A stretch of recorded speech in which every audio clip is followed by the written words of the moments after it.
Baik, kita mulai. Bismillahirrahmanirrahim. Assalamualaikum warahmatullahi wabarakatuh. Innal hamdalillah nahmaduhu wa nasta'inuhu wa nastahdihi wa natubu ilaih. Wa na'udzu billahi min syururi anfusina wa sayyiati a'malina. Man yahdihillahu fala mudilla lahu wa man yudlilhu fala hadiyalah. Asyhadu an la ilaha illallah wahdahu la syarika lahu wa asyhadu anna Muhammadan 'abduhu wa rasuluh. Sallallahu alaihi wa ala alihi wa sahbihi. Wa man istanna bi sunnatihi wattaba'a hudahu ila yaumil liqa'ih. Subhanaka la 'ilma lana illa ma 'allamtana innaka antal 'alimul hakim. Rabbana shrah lana sudurana wa yassir lana umurana. Wahlul 'uqdatam min alsinatina yafqahu aqwalana. Allahumma la sahla illa ma ja'altahu sahla wa anta taj'alul hazna idza syi'ta sahla. Sahilana umurana ya Rabb ya Rabbal alamin.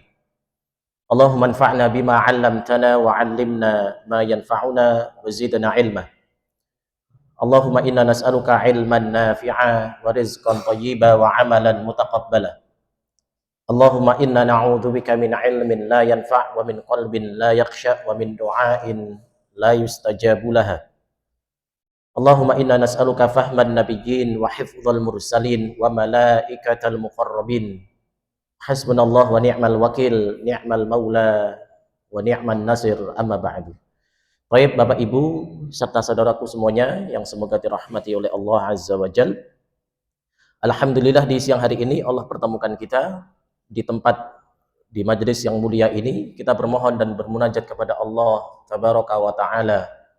Semoga setiap langkahnya kita menuju tempat ini Allah hapuskan dosa-dosa kita, Allah tinggikan derajat kita, dan Allah Tabaraka wa Ta'ala mudahkan langkah kaki kita untuk masuk ke dalam surganya. Amin ya mujibas sa'idin.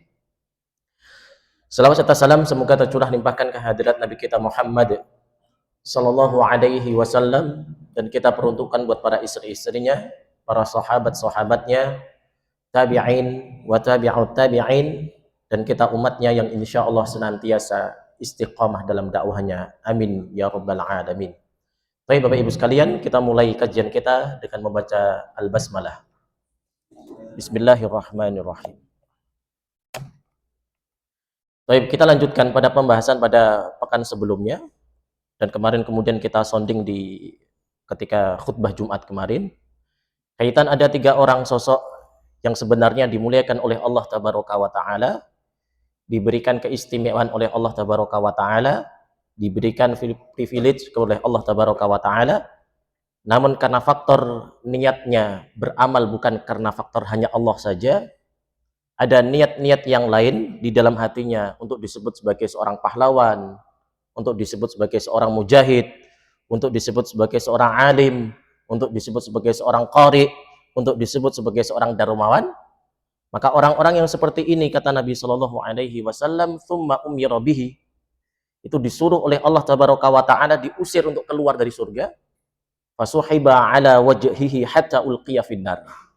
Kemudian diseret wajahnya, kemudian disuruh oleh Allah Tabaraka wa Ta'ala masuk ke dalam nerakanya. Hanya karena faktor niat saja. Oke. Yang pertama sudah kita bahas terkait dengan keutamaan bagi orang-orang yang mereka jihad fi sabilillah kemudian mati syahid, gitu ya, seorang mujahid.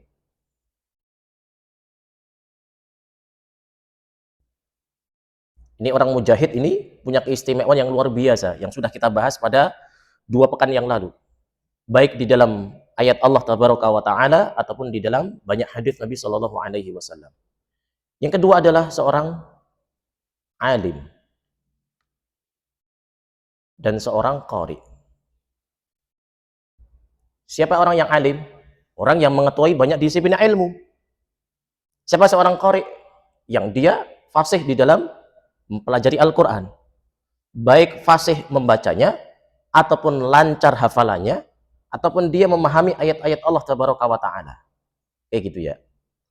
Nah, orang yang kedua ini, yaitu seorang alim atau seorang qari di dalam hadis Nabi itu, dia dipanggil oleh Allah Tabaraka wa Ta'ala.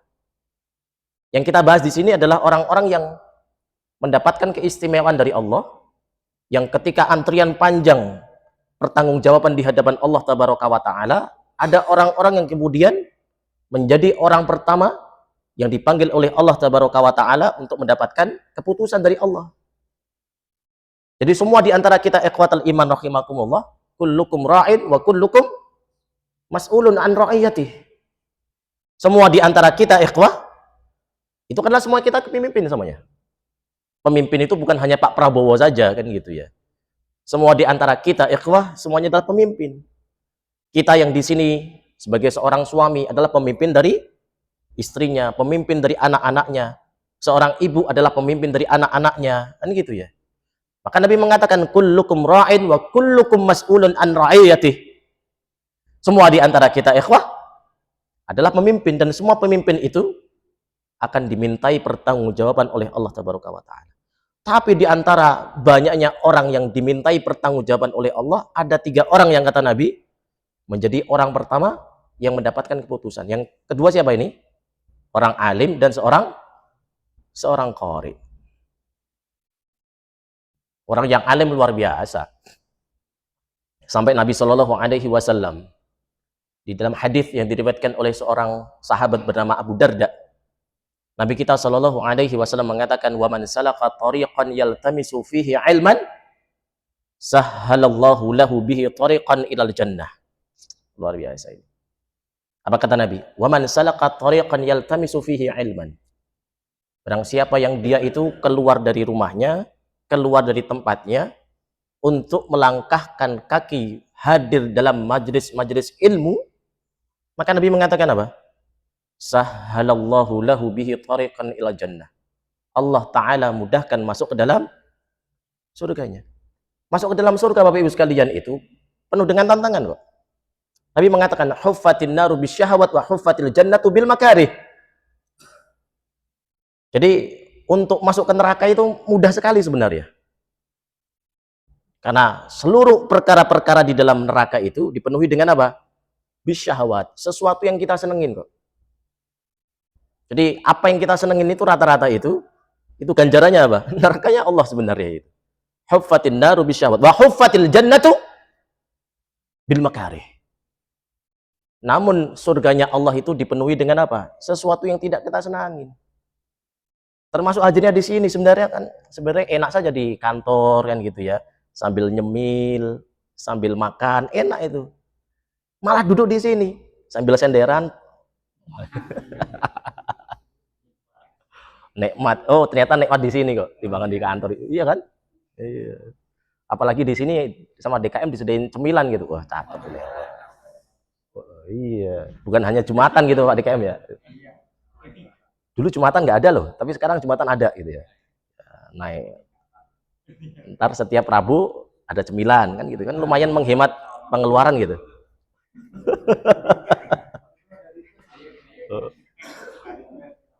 Iya. Timbangan di kantor. Lah ini sebenarnya berat loh duduk-duduk di majelis-majelis seperti ini kan gitu ya. Maka Nabi mengatakan huffatil jannatu bil makarih. Jadi surga itu dipenuhi dengan sesuatu yang tidak kita enakin gitu ya. Orang ini jatahnya istirahat malah duduk-duduk di majelis ilmu, berat sebenarnya. Tapi ganjarannya apa? Surga kata Nabi kan gitu ya. Makanya yang orang-orang alim kata Nabi Shallallahu Alaihi Wasallam, "Man sadaqat tariqan yaltamisu fihi ilman, sahhalallahu lahu bihi tariqan ila jannah." Mereka-mereka yang susah untuk masuk ke dalam surga, malah orang-orang yang duduk-duduk di majelis ilmu itu diberikan kemudahan oleh Allah itu untuk masuk dalam surga. Masuk surga itu nggak mudah Bapak Ibu sekalian. Karena surga bukan miliknya mbahmu kan gitu ya. Nggak punya ordal kita ini gitu ya. Makanya orang-orang yang duduk di majelis ilmu, orang-orang alim kata Nabi, ya dimudahkan oleh Allah masuk ke dalam surganya. Bahkan diberikan keistimewaan oleh Allah.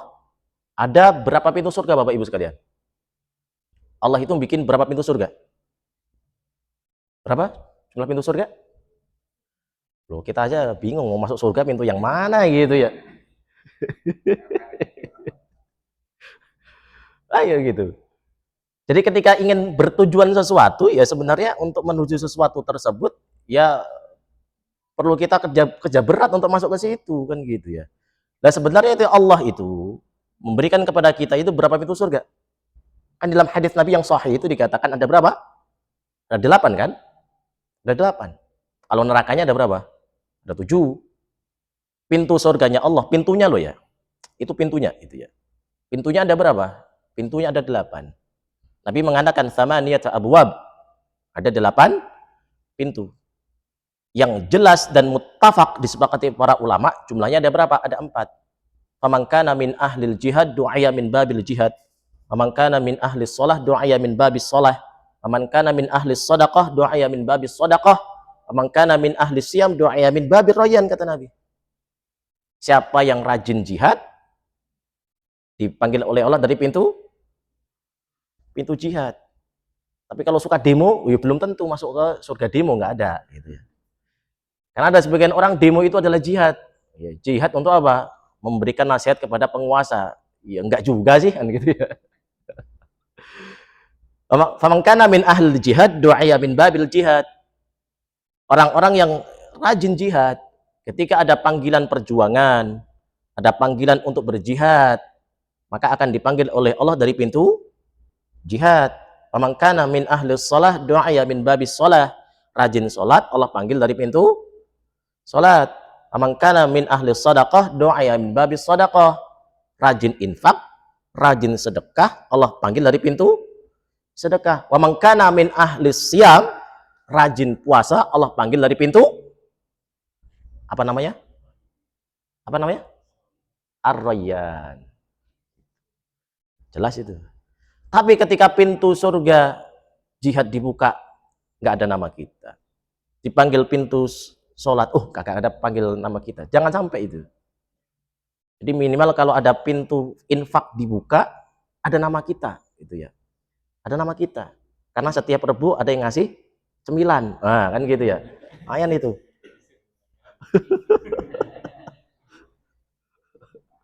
Di depan saya nggak ada apa-apa ini.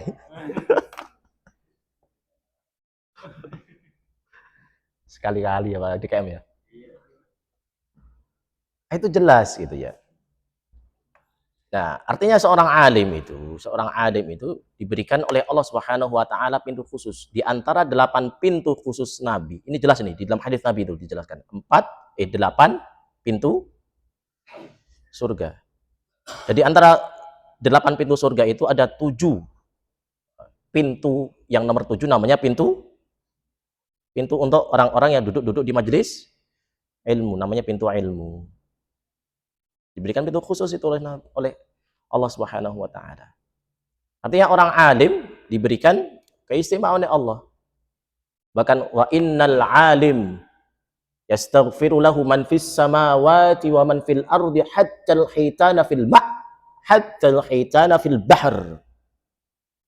Di dalam hadisnya yang lain Nabi mengatakan wa innal alim, seorang alim itu kata Nabi, orang yang faham terkait dengan masalah ilmu. Ilmu di sini adalah ilmu agama kata Nabi kan gitu. La yastaghfiru lahu man fis samawati wal ard. La yastaghfiru lahu. Di sini Allah Nabi memakai lamut taukid, memberikan isyarat kepada kita. Benar kok. Bahwasanya ada orang-orang yang senantiasa beristighfar kepada kita, meminta ampunan kepada kita yang duduk-duduk di majelis ilmu seperti ini. Siapa mereka, ikhwah? La yastaghfiru lahu man fis samawati wa man fil ard.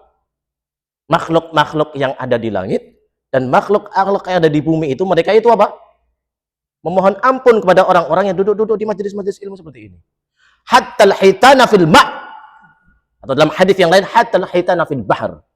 Sampai ikan-ikan yang ada di lautan itu atau ikan-ikan yang ada di air itu, mereka beristighfar kepada Allah akan kita gitu.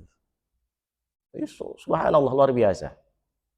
Tapi karena faktor apa? Ini orang alim sudah diberikan keistimewaan oleh Allah, tapi kemudian ditanya oleh Allah, "Fama amilta fiha?" Apa yang kau lakukan? Maka dia mengatakan apa? Ta'allamtul ilma wa 'allamtuhu wa qara'tu fikal Qur'an. Ya Allah, aku itu duduk di majelis ilmu ya Allah. Aku itu untuk belajar, kemudian aku untuk mengajarkannya ya Allah. Karena faktormu ya Allah. Allah mengatakan apa? Kadzabta, engkau berdusta. Ta'allamtal ilma wa 'allamtahu liyuqala alimun.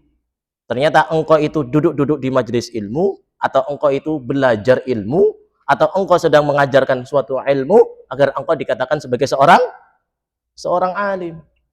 Artinya niatnya hanya bukan untuk Allah saja, tapi ada niat-niat yang lain. Maka yang seperti ini kata Nabi Shallallahu Alaihi Wasallam, "Tsumma umira bih", orang yang seperti ini diusir oleh Allah Subhanahu Wa Taala di hadapan Allah. Wasuhiba ala wajhihi hatta ulqiya finnar. Kemudian diseret wajahnya. Masya Allah. Diseret wajahnya kata Nabi.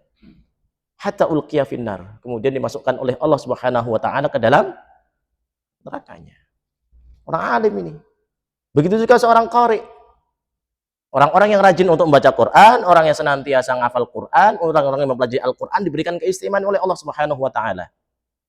Sampai di dalam gubahan syair yang ditulis oleh Al-Imam Asy-Syatibi rahmatullahi alaihi. Al-Imam Asy-Syatibi, Bapak Ibu sekalian, kalau kita belajar Al-Quran itu, ijazah Al-Quran itu tidak mungkin tidak melewati Al-Imam Asy-Syatibi rahimahullahu ta'ala. Coba saya tanya Bapak Ibu, bacaan kita itu, bacaan Al-Quran kita itu versi bacaan apa? Jangan menjawab bacaan Nabi loh ya. Bacaan Quran pasti bacaan Nabi. Tapi bacaan Nabi yang sampai kepada kita jumlahnya ada berapa Bapak Ibu? Ada berapa? 10 qiraat, 10 bacaan. Di satu qiraat itu ada 2 riwayat, berarti ada 20 riwayat. Ini sebagai pengetahuan kita terkait dengan bacaan Quran ya. Dari 20 riwayat itu ada 982 thariq atau jalur periwayatan. Qiraat kita, bacaan kita itu qiraat apa namanya? Qiraat Asim. Bacaan kita qiraat Asim. Apa? Asim. Imam Asim. Riwayatnya riwayat Hafs. Riwayatnya apa? Riwayat Hafs. Thariq atau jalur periwayatan kita adalah jalur Asy-Syatibiyah.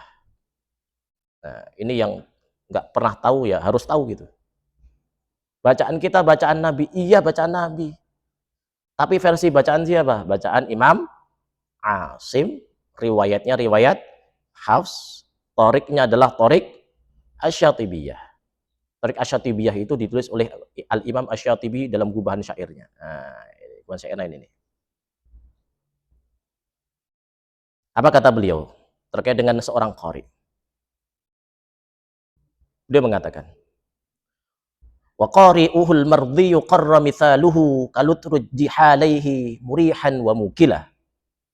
Seorang yang pembaca Al-Quran itu disebut di dalam hadis Nabi Shallallahu Alaihi Wasallam sebagai utrujah. Kan ada satu hadis Nabi ini mempermisalkan ada seorang mukmin yang rajin membaca Al-Quran, seorang mukmin yang tidak rajin baca Quran, seorang munafik yang dia rajin membaca Al-Quran, seorang munafik yang tidak rajin baca Quran. Diperumpakan oleh Nabi Shallallahu Alaihi Wasallam dalam hadisnya, yang kemudian dicantumkan oleh Al-Imam Abu Zakaria Yahya bin Syaraf An-Nawawi dalam kitab hadisnya Riyadus, apa namanya?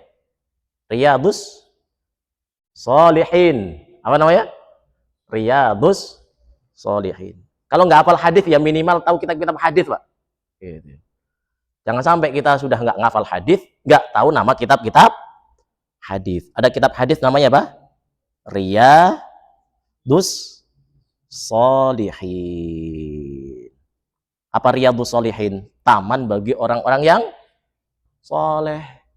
Lah kalau kita itu mendeklarasikan diri sebagai orang soleh, nggak pernah megang Riyadus Shalihin. Ini sebenarnya kita orang soleh nggak sih? Kan gitu ya. Riyadus Shalihin min kalami Sayyidil Mursalin yang ditulis oleh Al-Imam An-Nawawi. Apa kata Al-Imam An-Nawawi? Beliau menukil hadis Nabi Shallallahu Alaihi Wasallam. Yang pertama, mathalul mu'min alladhi yaqra'ul Qur'an kamathalil utrujah rihuha thayyib wa ta'muha thayyib. Apa kata Nabi? Permisalan sebagai seorang mukmin yang dia itu membaca Al-Quran. Ada seorang mukmin dia beriman kepada seluruh rukun-rukun iman, dia rajin baca Quran, maka diumpamakan oleh Nabi Shallallahu Alaihi Wasallam seperti rujah. Apa namanya? Rujah. Rujah itu apa kalau di bahasa Indonesia nggak tahu nih. Ada buah namanya buah utrujah. Rihuha thayyib wa ta'muha thayyib. Orang mukmin yang baca Quran diumpamakan Nabi sebagai utrujah, rihuha thayyib wa ta'muha thayyib. Buah utrujah itu apa sih? Kalau dicium baunya wangi, kalau dimakan rasanya enak. Utrujah itu apa? Rihuha thayyib wa ta'muha thayyib. Orang mukmin itu memang harus seperti utrujah. Apa tuh? Rihuha thayyib wa ta'muha thayyib. Kalau dicium baunya wangi, kalau dimakan baunya enak. Ya kalau secara tekstual ya seorang mukmin tuh minimal itu kalau ketemu ya baunya wangi kan gitu ya. Baunya ketek semuanya, nggak pakai ini kan gitu. Dan itu terjadi loh Ibu sekalian. Saya kalau nerima setoran tuh kadang-kadang orang dari jauh gitu. Ini saya kan jauh, rumah saya Cibubur nih. Untung naik mobil itu. Kalau naik motor sampai sini biasanya keringetan, baunya kan luar biasa kan gitu ya. Gitu. Nah, orang mukmin itu minimal itu apa? Ya iya, gitu ya. Jadi kalau ketemu dengan teman-temannya baunya wangi, gitu. Jangan sampai baunya bau ketek, mohon maaf. Gitu. Pas ngomong baunya juga baunya luar biasa. Tapi permisalan Nabi Shallallahu Alaihi Wasallam luar biasa. Orang mukmin itu ketika bertemu dengan orang-orang yang lain, bahkan ketika meninggal yang diingat apa Bapak Ibu sekalian? Kebaikannya. Orang mukmin itu yang diingat apa? Kebaikannya. Maka Nabi Allah Ta'ala mengatakan, "Tsumma awrathnal kitaba alladziina astafaina min ibadina, faminhum zalimun li nafsihi, wa minhum muqtasid, wa minhum sabiqun bil khairat." Orang mukmin, orang baca Quran itu, yang rajin baca Quran itu minimal apa? Sabiqun bil khairat. Apa sabiqun bil khairat, Bapak Ibu? Pionir kebaikan. Pas hidup yang diingat kebaikannya, pas mati pun yang diingat adalah kebaikannya. Makanya kalau sampai meninggal itu biasanya kalau habis meninggal itu kan sebelum habis disolatkan apa coba yang dilakuin? Apakah mayat ini adalah min al khair? Kita jawab apa? Khair. Khair kan gitu. Ya. Ya iya gitu. Kan dalam hadis sahih Nabi Shallallahu Alaihi Wasallam seseorang itu ketika meninggalnya kemudian disaksikan oleh 4 tetangga dekatnya. Makanya minimal Pak, kalau baik itu sama 4 rumah. 4 rumah harus baik Pak. Karena 4 rumah ini menjadi saksi kita nanti di akhirat Bapak Ibu sekalian. Jadi kadang-kadang yang meninggal itu yang nyolatin kita orang-orang jauh Pak. Saya pernah nyolatin orang itu di kota wisata. Ternyata yang datang itu bukan dari kota wisata Pak. Tapi orang-orang jauh, tetangganya sampai nggak kenal. Dia mati itu nggak tahu gitu. Rata-rata kalau perumahan-perumahan besar itu malah tetangganya malah nggak tahu. Padahal dalam hadis Nabi Shallallahu Alaihi Wasallam yang akan menjadi saksi kita nanti di akhirat itu siapa Pak? 4 orang yang ada 4 rumah atau 4 orang yang itu di dekat rumah kita. Hadis sahih gitu ya. Kan gitu ya. Maka seorang mukmin itu orang yang sering baca Quran, ahlul Quran itu minimal yang diingat apa Bapak Ibu sekalian? Kebaikannya.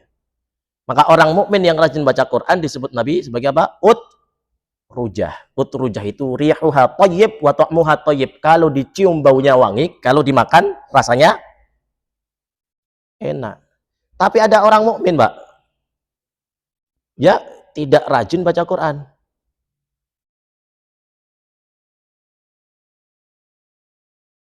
Mungkin baca Qurannya ketika Ramadan doang. Loh, ada Pak? Ada Pak. Oh, yang ketawa ini gelatannya iya. Bahkan iya Pak. Bukan hanya baca Quran kok.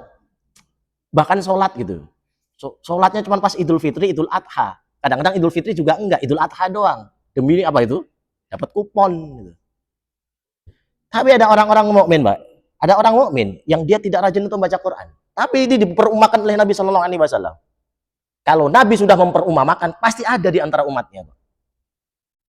Jadi Nabi itu sudah memprediksi di antara umatku nanti, meskipun dia itu dikatakan sebagai orang beriman, tapi ada orang beriman nggak rajin baca Quran. Bahkan 24 jam itu, Pak, nggak pernah baca Quran itu. Sibuknya luar biasa itu. Mengalahin sibuknya Nabi. Nabi itu Nabi dan Rasul. Belum lagi beliau seorang presiden ngurusi Mekah dan Madinah. Istrinya berapa, Pak? Istrinya berapa Nabi? Yang aslinya 9, tambah dengan hamba sahanya berapa? 2. Berarti jumlahnya berapa, Pak? 11. Ngurusi 11 istri, Pak. Belum lagi komandan perang, Pak. Tapi setiap malam masih sempat untuk belajar Quran sama siapa, Pak? Malaikat Jibril alaihi salam. Kita Nabi bukan, Pak? Bukan. Rasul bukan, Pak? Bukan. Presiden bukan, Pak? Bukan. Istri berapa, Pak? 1. Gitu. Kan gitu. Pernah perang, Pak? Agak pernah, gitu. Nggak pernah. Sudah bukan Nabi dan Rasul, bukanlah seorang presiden. Istri juga masih 1, bahkan masih ada yang bujang, kan gitu ya. Luar biasa. Nggak pernah perang, Pak. Tapi mengalahkan kesibukan Nabi. Aku sibuk, gitu kan. Sampai 24 jam di setiap harinya nggak pernah baca Quran. Kayak gini nih kata Nabi Shallallahu Alaihi Wasallam, "Matsalul mu'min alladzi la yaqra'ul Quran kamatsalit tamroh." Seperti apa, Pak? Tamroh itu apa, Pak? Kurma. Jadi ada kurma cap tamroh. Kan boros bahasa itu, Pak. Ada kurma cap apa? Cap tamroh. Tamroh itu apa sih, Pak? Kurma. Tapi ada kurma cap tamroh. Wah, ini luar biasa. Tamroh itu laisa laha rihun wa ta'muha khulwun. Bah, kurma itu kalau dicium bau enggak, Pak? Bau enggak? Enggak ada baunya. Enggak ada baunya.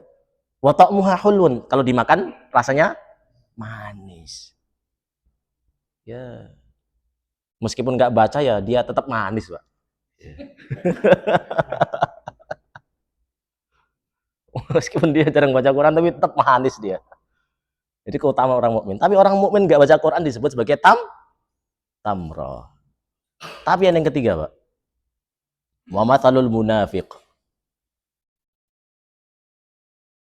alladzi yaqra'ul Quran. Orang munafik sering baca Al-Quran. Orang-orang penjilat itu, Pak, sering baca Quran gitu ya. Orang-orang munafik tapi sering baca Quran. Nah, disebut oleh Nabi Shallallahu Alaihi Wasallam sebagai seorang apa? Kamatsali raihanah. Raihanah apa, Pak? Raihanah. Bunga. Bunga itu kalau dicium wangi, Pak? Wangi. Dimakan? Pahit. Maka wa matsalul munafik alladzi yaqra'ul Quran, ada orang munafik rajin baca Quran. Rajin baca Quran. Diumpamakan oleh Nabi, kamatsali raihanah, seperti bunga, Pak. Ta'mu rihuha thayyib wa ta'muha murrun. Kalau dibau, baunya wangi. Tapi kalau bunga itu dimakan, Pak, meskipun wangi itu rasanya pahit. Itu tuh orang-orang munafik, Pak. Maka orang munafik itu terlihat indah, Pak. Orang munafik dimanapun itu terlihat indah pasti. Kalau ngomong deket kita, ngomongnya indah, tapi di belakang kita, Pak, ya kayak orang Solo. Saya orang Solo, Pak. Ya, orang Solo itu kalau pakai apa tuh? Blangkon itu kan orang Solo yang Seragen nih, Pak. Blangkonnya di depan atau belakang, Pak? Belakang, Pak. Maka saya nggak pernah lihat orang Solo pakai belangkonnya di depan. Enggak, belangkonnya di belakang, Pak. Ngomongnya di depannya baik, tapi belakangnya wah gitu. Jadi orang munafik kayak gitu, Pak. Matsalul munafik alladzi yaqra'ul Qur'an kamatsali raihanah. Pasti di depan kita orang munafik itu ngomongnya indah sekali, Pak. Kadang-kadang kalau memberikan janji itu manisnya luar biasa. Tapi ternyata di belakangnya ngomongin kita. Itu orang-orang munafik itu. Tapi rajin baca Quran. Orang munafik yang baca Quran aja masih terlihat indah, Pak. Rihuha thayyib wa ta'muha murrun. Kalau dibau rasanya wangi, tapi kalau dimakan rasanya pahit. Orang munafik itu. Tapi sudah munafik gak pernah baca Quran. Namanya munafik nggak pernah baca Quran lagi, jeleknya luar biasa nih. Apa kata Nabi? Matsalul hamdhalah, seperti hamdhalah. Laisa laha rihun wa ta'muha murrun. Kalau dicium baunya enggak wangi, enggak ada rasa, enggak wanginya sama sekali. Tapi wa ta'muha murrun. Pas dimakan rasanya pahit, namanya hamdhalah. Hamdhalah. Ya artinya apa ya qatal iman rahimakumullah? Orang-orang yang baca Quran itu pasti mulia. Orang munafik pun masih wangi gitu rasanya. Karena Al-Quran itu salah satu di antara kemukjizatan Al-Quran adalah Al-Quran itu bisa merubah sesuatu yang biasa menjadi sesuatu yang luar biasa. Itu keistimewaan kemukjizatan Al-Quran. Dimanapun tempat, apapun, siapapun, makhluk yang langsung bersinggungan dengan urusan Quran, pasti statusnya akan naik menjadi status mulia pasti. Di antara hari-hari dari mulai hari Senin sampai hari Ahad, siapa yang mulia? Hari Jumat, Sayyidul Ayyam. Kenapa hari Jumat menjadi mulia? Karena ketika Allah menurunkan Al-Quran dari mana? Al-Quran turunkan? Lauhul Mahfuz ke Baitul Izzah bertepatan pada hari Jumat. Maka Jumat statusnya naik menjadi status mulia. Ramadan statusnya menjadi mulia. Syahrul Ramadan alladzi unzila fihil Quran. Kenapa Ramadan mulia? Karena faktor Al-Quran. Padahal Ramadan tidak disebut sebagai bulan haram. Bulan haram apa saja? Dzulqa'dah, Dzulhijjah, Al-Muharram, dan bulan, ayo satu lagi apa? Rajab. Dzulqa'dah, Dzulhijjah, Al-Muharram, Rajab. Ada Ramadan, Pak? Enggak ada. Artinya Ramadan sebenarnya bulan yang biasa. Tapi karena syahrul Ramadan alladzi unzila fihil Quran, bersinggungan langsung dengan urusan Al-Quran, maka Ramadan naik statusnya menjadi mulia. Malaikat yang banyak sekali katakan itu, siapa yang paling mulia? Malaikat Jibril menjadi Sayyidul Malaikah. Karena faktor apa? Hanya disuruh oleh Allah untuk membawa Al-Quran. Hanya bawa saja, Pak. Luar biasa. Bawa Quran saja mulia, Pak. Ngirim Quran dari mana? Kan Allah kan menurunkan Al-Quran kan 2 kali kan. Pertama dari Lauhul Mahfuz ke Baitul Izzah. Dari Baitul Izzah kepada siapa? Nabi Shallallahu Alaihi Wasallam. 13 tahun diturunkan di kota Mekah, 10 tahun diturunkan di kota Madinah. Ini yang membawa Quran siapa itu? Malaikat Jibril alaihissalam. Cuman hanya membawa saja, oh luar biasa. Menjadi mulia karena faktor Al-Quran. Ya orang-orang seperti ini, kata Nabi Shallallahu Alaihi Wasallam, sebenarnya mulia. Tapi karena faktor apa? Ketika dia mengatakan, aku membaca Al-Quran karena faktor engkau ya Allah, ternyata apa? Ada niat-niat lain untuk disebut sebagai seorang qari. Maka orang yang seperti ini, kata Nabi Shallallahu Alaihi Wasallam, summa umirabih, disuruh oleh Allah untuk keluar, diusir oleh Allah Subhanahu Wa Taala, fasuhiba ala wajhihi hatta ulqiya finnar. Kemudian dijebloskan oleh Allah Subhanahu Wa Taala ke dalam nerakanya. Maka Bapak Ibu sekalian, kan gitu ya. Ya pastikan ketika kita beramal sesuatu, perintah Allah Subhanahu Wa Taala bah, wa ma umiru illa liya'budullaha mukhlishina lahuddin. Kita itu diperintahkan oleh Allah untuk beramal itu kecuali untuk apa sih? Mengikhlaskan amalan kita hanya faktor Allah Subhanahu Wa Taala. Maka hakikat kemerdekaan itu apa sih? Tahrilul ibad min ibadatil ibad ila ibadati rabbil ibad. Hakikat kemerdekaan itu, ini momen kemerdekaan itu. Itu apa? Tahrilul ibad, memerdekakan seorang hamba min ibadatil ibad, dari menghamba kepada seorang hamba ila ibadati rabbil ibad. Kemana? Menghamba kepada Rabbil ibad. Siapa itu?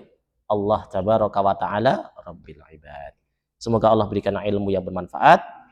Allah tanamkan kepada kita sifat keikhlasan dalam beramal, yang kita bermohon kepada Allah Subhanahu wa taala semoga Allah berikan rahmatnya sehingga Allah taala mudahkan langkah kaki kita untuk masuk ke dalam surganya. Amin ya Allah ya rabbal alamin.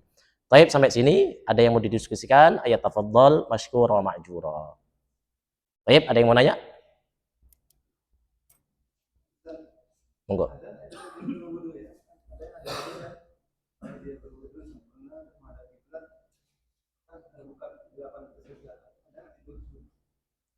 Itu ada di hadis Nabi Shallallahu Alaihi Wasallam. Bagi seseorang yang dia berwudu kemudian mengucapkan apa? Asyhadu an la ilaha illallah. Doanya apa itu? Kok saya lupa malan. Apa doanya? Kalau wudu ingat, tapi kalau disuruh ini malah ingat lupa saya. Apa? Nah. Kemudian mengatakan asyhadu alla ilaha illallah wa asyhadu anna muhammadar rasulullah, maka di hadits Nabi Shallallahu Alaihi Wasallam maka dibukalah 8 pintu surga baginya. Udkhulu min ayyi abwabil jannati syi'ta, atau kama qala Nabi Shallallahu Alaihi Wasallam. Maka di hadits Nabi yang terakhir itu mengatakan apa? Bagi orang-orang yang berwudu kemudian dia mengucapkan doa-doa wudu itu, Nabi mengatakan udkhulu min ayyi abwabil jannati syi'ta, maka masuklah ke dalam surga dari pintu mana saja yang dimaui. Luar biasa. Maka Bapak, pastikan Bapak Ibu sekalian, sempurnakan wudunya, jangan lupa berdoa. Sebenarnya simpel itu. Kadang-kadang amalan-amalan yang simpel-simpel itu enggak kita lakukan. Amalan-amalan yang simpel itu rata-rata diriwayatkan oleh hadis Nabi Shallallahu Alaihi Wasallam, diriwayatkan oleh sahabat Nabi yang dia dekat dengan Nabi. Yang paling dekat dengan Nabi siapa, Pak? Ya pembantunya, no.